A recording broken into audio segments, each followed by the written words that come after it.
everyone, welcome back to Learn with Your Librarian, our weekly new web series where we introduce you to library digital resources and more. My name is Kara and I'm your host. I'm a reference librarian at the Community Library of DeWitt in Jamesville. Today we are going to be tackling one of my all-time favorite library databases, Ancestry.com Library Edition. Ancestry.com is the largest for-profit genealogy database in the entire world. They have access to about 16 billion records. Ancestry also offers an institutional membership to different libraries and cultural institutions like ours. This is called Ancestry.com Library Edition. And this version is typically only accessible within the physical library building. In light of library closures around the world due to COVID-19, Ancestry has loosened up some of its rules and regulations regarding licensing, and they are now offering the database to any Onondaga County Public Library card holder from the comfort of their home. We're not really sure how long this is going to last, but we are very, very thankful for Ancestry's generosity during these times. Today, I am going to walk you through the steps of a basic search on Ancestry.com Library Edition. This will be for research beginners or those who have never used Ancestry before. I'm going to teach you how to narrow down your search results, how to find records of your family members and ancestors, and then how to save those records so you'll be able to use them later in your research. To start, you'll need to open up an internet browser. I'm using Google Chrome, which I highly recommend. You can also use Mozilla Firefox, Safari, or Internet Explorer to access Ancestry.com.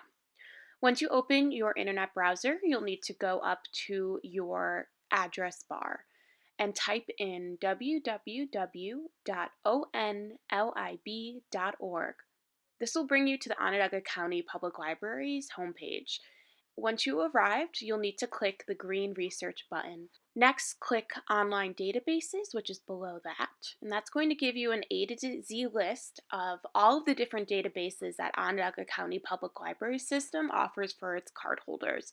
I definitely recommend coming back to this at some point because there are a wide variety of resources that you may not have heard of before.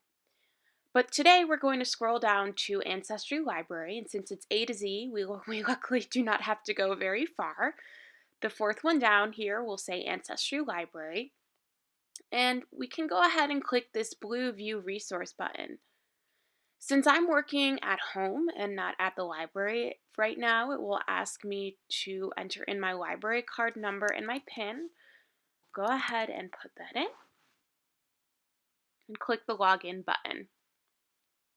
All right, this is the Ancestry Library homepage. It may be a little bit different from a subscription version of Ancestry that you've used.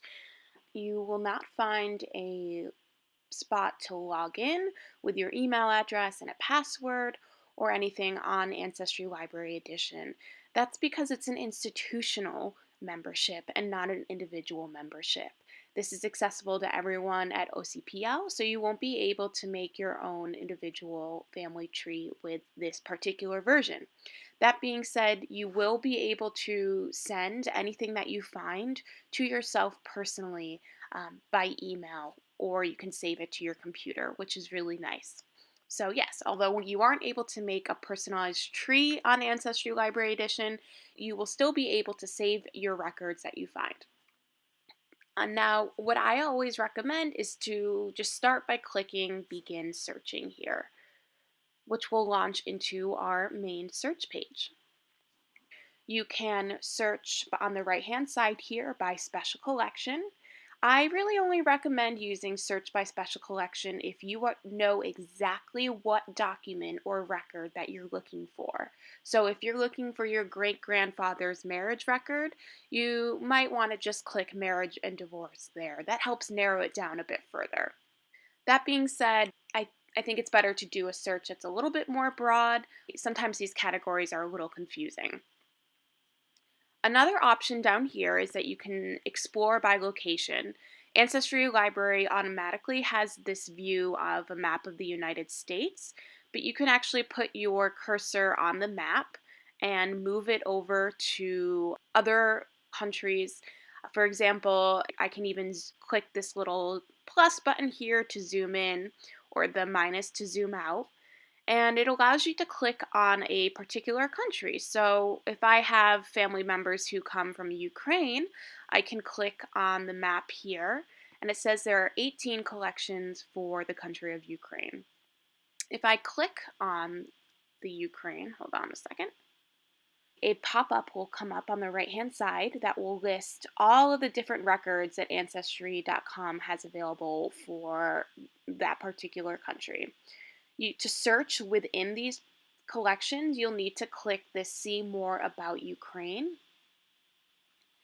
and it will launch into, it'll take a second here, another list of all the different data collections. You can search for historical records for specific ancestors in Ukraine by clicking the search bar on the right-hand side. So the search by location is a very helpful feature if you already know where your ancestors come from and you're looking for some country or region specific information. This will give you the international records that you may be missing in your search. To go back to the general search page, you can go back up to the top bar here and click search, or you can right below it, you see how there's another kind of option to choose search. This will bring me back to the main search page that I showed you originally. We talked about the special collections and exploring by location.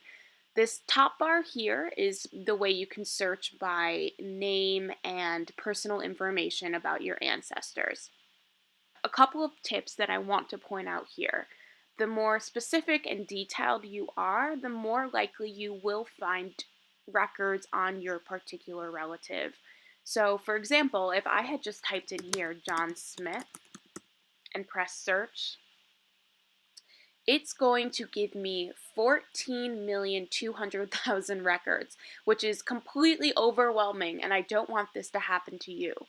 So to narrow down your search results list, I'm going to click this back button here to go back. I always recommend clicking this Show More Options button here. When you click the Show More Options button, it will give you events and family members or keywords that you can add to provide some more personal information about a loved one, and that will help narrow down the results list. So I am going to model a search for you now to show you what the search results page looks like and then how to save your results. I'm going to search for my great-grandfather and see what I can find. His first name is Gilbert and his last name is Wayman. I know that. I'm fairly positive that's how he spelled it. And I don't know exactly which city he lived in, so I'm going to go ahead. I know he lived in New York, so I'll type in New York, USA. I don't know any of this other information, but because his name is fairly unique, I'm not going to worry about it too much. To search, you can either click the orange search button here or the orange search button at the bottom. And my first search results page has 47,419 results. That's a lot of results still to go through. One way that you can narrow down your results list is by looking at the left-hand side here where it says Search Filters. And you can move your filters from broad to exact. For example, I know I'm 100% positive that my great-grandfather's name was Gilbert and it was spelled Gilbert. So I'm going to go ahead and move this little box all the way over to the right-hand side of the bar. I'm 95% sure this is how Wayman was spelled, so I'll move it over 2 more notches to exact and similar. And when it comes to the location, I'm 100% positive he lived in New York. Where exactly in New York, I'm not sure, so I'm going to move it over to the right to state and adjacent states, which is more exact. And I'll click the green update button when I'm done. Now it narrowed down my results to 27 total. That is pretty amazing. We have a variety of records that are available for my great-grandfather. You will have to double check and make sure that some of the information matches up to, what you know about a loved one, just to see that this is the correct Gilbert Wayman. Based on what I'm seeing here, I'm pretty positive this is him.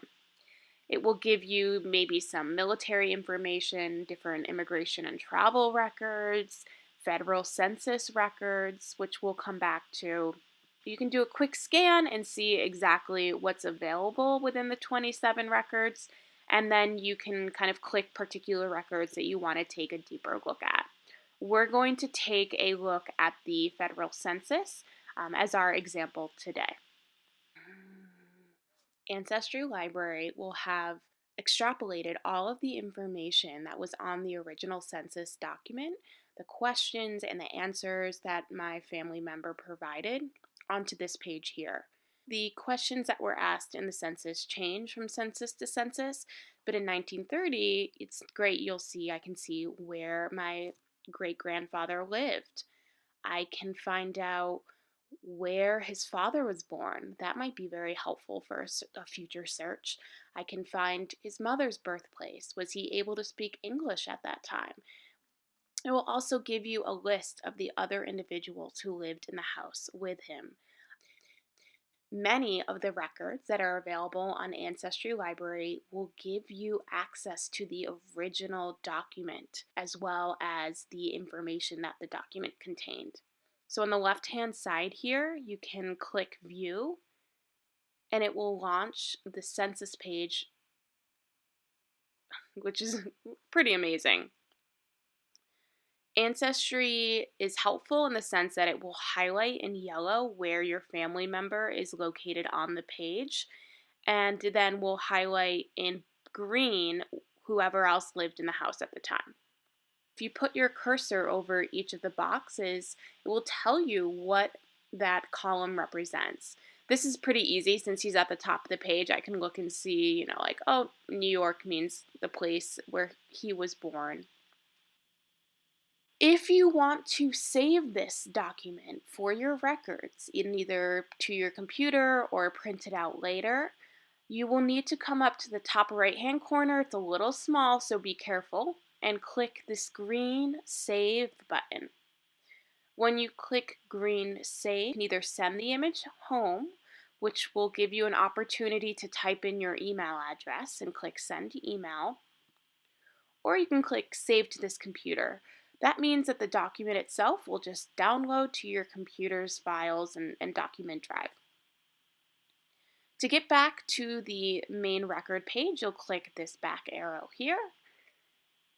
I want to point out that you can also email this page to yourself. On the right-hand side, every single record page will have an option to send the document home to your email. What's wonderful is that you can access the records that you find that you email to yourself at home, anytime, anywhere via your email. Even if Ancestry goes back to the way it was before, where you can only use it within the library, if you send your record to your email address via this platform, you can access those records from home. You won't be able to get onto Ancestry Library to do a new search, but you can still see what you have saved and sent to yourself. So that is a general overview of the search functions of Ancestry.com Library Edition, where you can search by name and personal information, by special collections, or by location. If you are unable to find what you're looking for, change things up. Change your search terms. You can try a different spelling of a name, play around with the different search features that I showed you, and hopefully you'll find what you're looking for. Thank you so much for going through the tutorial with me today. If you have any questions about Ancestry.com Library Edition, please email me at reference@cldandj.org. That's reference@cldandj.org. Thank you, and good luck on your family search.